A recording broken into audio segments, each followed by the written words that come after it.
stress ya sente si ya sente zokka naye ekosa emirembe gyo, ekosa enkolagana yo n'abantu, era ekosa obulamu bwo obw'omutwe. Era de banyabo ne basebo, amanya gange bampita Biratu Enoka Francis nga ndi musawo ajanjaba abantu abalina obulwadde bw'omutwe. Leero tugenda kuyiga kyetuyita financial stress ereeteddwa ensimbi. Okay, so tugenda kuyiga obubonero bw'osobola okulabirako nti olina financial stress oba stress ereeteddwa ensimbi.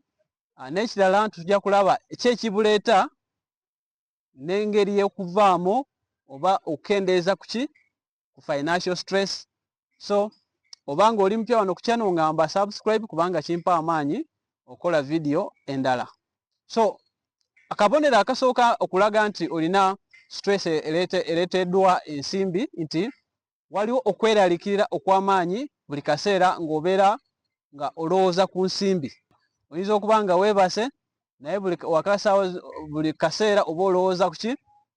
Olowooza ku landlord amanja, olowooza ku school fees, olowooza ngeri gy'okugenda kufunamu emmere eya bulijjo. Okay? Eyo sayini eraga esooka nti olina kyetuyita financial stress oba stress ereeteddwa ensimbi. N'ekirala nti obeera munyiivu buli kaseera. Okay? Omukyala wasindika omwana n'ajja tagenda taata akweyo sente za buto, atuweyo sente ez'emmere oba akawunga nga feesi ye ekyuka. Okay? Eyo sayini eraga nti olina okweralikira okususse nga kuleetedda ensimbi. Okay? Ekyokusatu tugamba nti okwebaka obeera nga teweebaka bulungi. Okay? Bw'ogenda okwebaka otulo tetukukwata buli kaseera obwongo bwo buba bukalculatinga nti nfunye ntya sente zino era ngenda kujjawa sente ez'okola ki? Okusasula landlord, ez'okuweerera abaana, ez'okugula emmere. Okay? Eyo sayini eraga nti olina what we call financial stress. Ekintu ekirala nti waliwo kye tuyita concentration nti obanga oli kukola ekintu obwongo bwo tebuteekako amaanyi okukikola nti obeera wano ng'omuntu oli wano naye nga obwongo bwo bubeera wala nnyo nti oluzinga focus. Eyo sayini eraga nti oba akabonero kosobola okulabirako nti olina okweralikira okususse okuleeteddwa ebintu by'ensimbi. Okay? N'ekirala nti obeera ne stress eno nti weewala abantu. Okay? Oyinza okwewala abantu abakubanja, obanga waliwo pate oba kuyise ku mikolo egy'okwanjula oba wedding nti toyagala kubeerayo kubanga omanyi nti bw'ogendayo bajja kusaba ensimbi ate nga toli kukola ki? Toli kukola bulungi. Okay? So obenga olina okiyita financial stress oba okweralikira okususse kuleeteddwa oba okwekuuse ku nsimbi nti obeera toyagala kulaba bantu, obanga kugenda wabweru parties, obanga oyagala kugenda ku party oba tokyayagala kubeera ku mikolo. Okay? Eyo sayini eraga nti olina ki? Olina financial stress. Era mu bantu towulira essanyu, toyagala kubeera mu bantu nti kubanga oyinza okulowooza nti bantu bagenda kugamba nti tuwe ku ssente. Olaba like bw'obeera ng'oli smart bw'oti ogamba abantu bayinza okunsaba ssente lwakuba ndi smart. So bw'obubonero bw'osobola okulabirako nti olina stress ereeteddwa ebintu by'ensimbi. Okay? So ki ekireeta ino stress ey'ensimbi? Ekisooka nti wagyetita low income nti bw'obanga okola omulimu naye nga sente ze bakusasula ntono nnyo nga gusobola kumala ebizibu ebiri waka kangambe rent, okusasulira abaana school fees, okulabirira abakyala oba abantu bo, nti kikuleetera okweralikira okususse. Okay? N'ekirala nti waliwo kye tuyita high cost of living nti byetubeera oyinza okuba nga obeera mu city, kangambe oli Kampala, oli Nairobi, oli Dubai, oli wa naye ng'ebintu bye rent nga wa bbeeyi nnyo. Okay? Okusasula landlord nga ya bbeeyi ya waggulu, emmere naye nga etwala sente nnyingi, transport naye wa sente nnyingi. So eyo cost of living kuleetera ki? Kyetuyita financial stress. N'ekirala nti okubeera n'amabanja mangi, olina looni, waliwo gye weewola weewola ku bantu n'ogenda mu banka olina wano school fees balina byonna okusasula ebyo ebintu bikuleetera ki bikuleetera stress eyeekuuse ku byensimbi oba financial stress.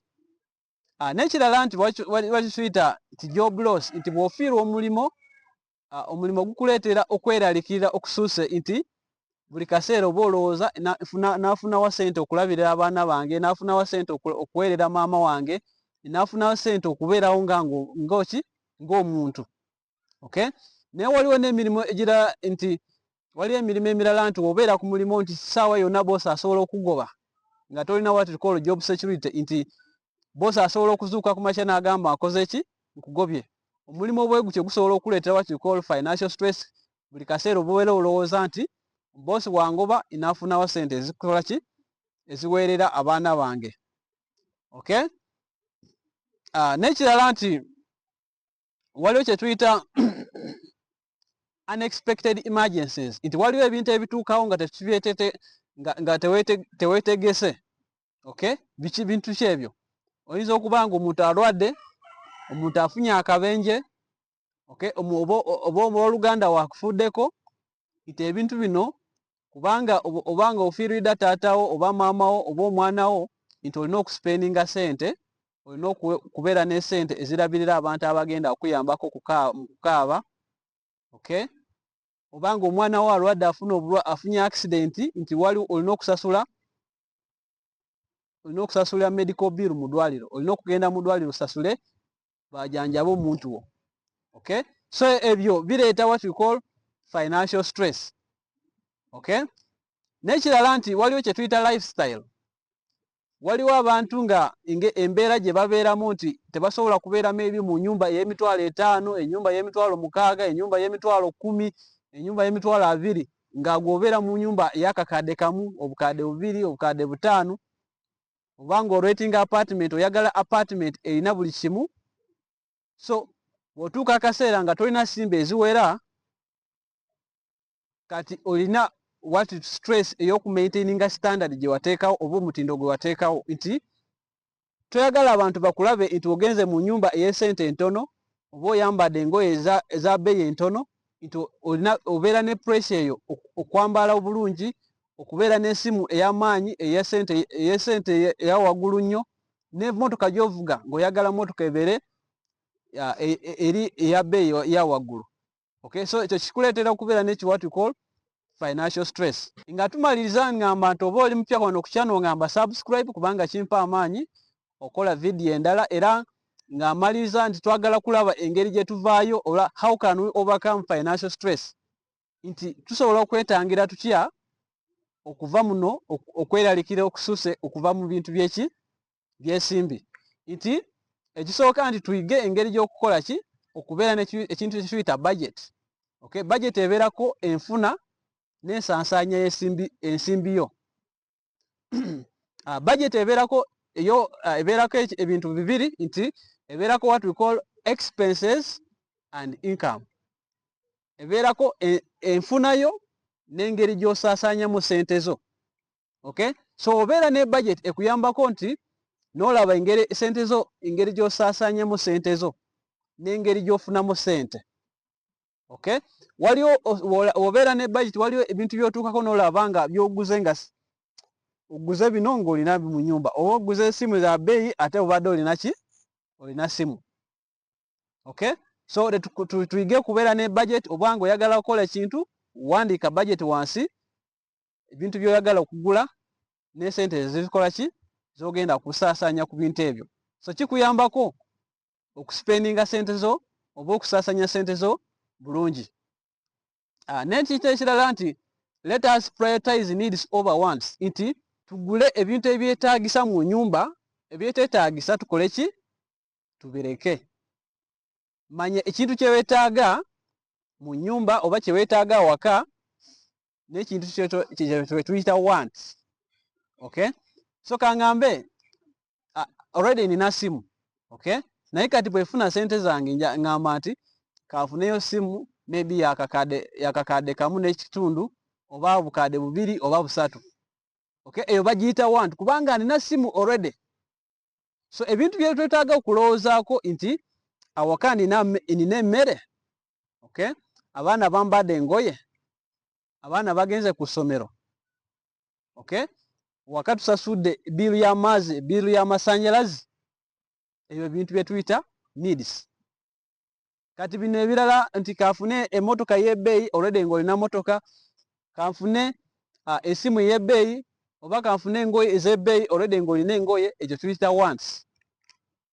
So katumanye ebintu bye twetaaga waka n'ebintu bye twetaagisa waka. N'ekirala nti let us avoid what we call avoid impulse spending, nti oba ofunye sente zo oba ofunye omusaala gwo nti nga tonaba ogusipendinga, sooka omale olunaku lumu nga tonaba kukola ki? Okusipendinga sente zo. Sooka otunule mu bintu by'okola ki? Bye weetaaga waka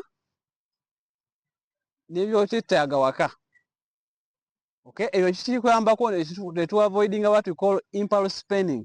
Impulse spending omuntu obanga ofunye sente n'otandika okugula buli kimu ky'osanze ku kkubo, osanga oli atunda olugoye, obadde tolina pulaani ya kugula olugoye, osanga oguze olugoye. Ogenda wali mu katale n'osanga oli alina amasowaani amalungi n'ogula amasowaani. Okay? So twagala opulaaningire okusaasaanya sente zo. Okay? N'ekintu ekyekulala nti katufune engeri tunoonye emirimu emirala egisobola okuleeta what we call extra income, gisobola okuweerezako ensimbi zosobola okufuniramu ki? Ensimbi. Oba ng'ompuliriza kyano yange ngamba nti oba ng'omanyi okusomesa,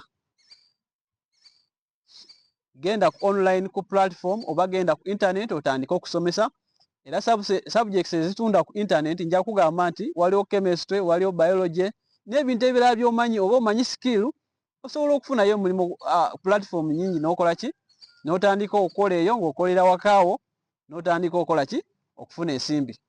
Oba ng'osobola okutunda ekintu mu katale n'okolayo ka business akatono akakusobola okuweerezayo n'ofunayo sabbuuni, n'ofunayo sente endala z'okugulira abaana engoye oba emmere, kibeera ki?